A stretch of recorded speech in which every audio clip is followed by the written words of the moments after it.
Je le disais en titre, depuis samedi, Ouagadougou vibre au rythme de la foire virtuelle Le Faso Digital, une initiative du journal en ligne Le Faso.net. Première du genre au Burkina Faso, cette foire vise à booster davantage le secteur du digital. Plus de détails avec Jean-Eudes Bayala et Amadou Marcelto. Innover pour reconstruire le numérique au service d'un Burkina résilient. La foire virtuelle Le Faso Digital 2025 prend ses marques.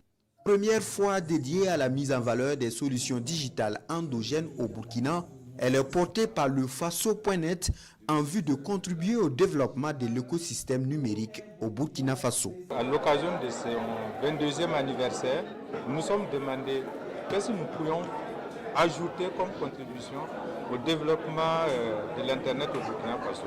Étant entendu qu'en tant que média, nous contribuons déjà à la production, à la diffusion de l'information dans un standing professionnel. Que pouvons-nous faire en plus? Nous nous sommes dit qu'il existe aujourd'hui beaucoup de solutions digitales qui pourraient aider le pays à être plus résilient, mais des solutions qui ne sont pas toujours connues.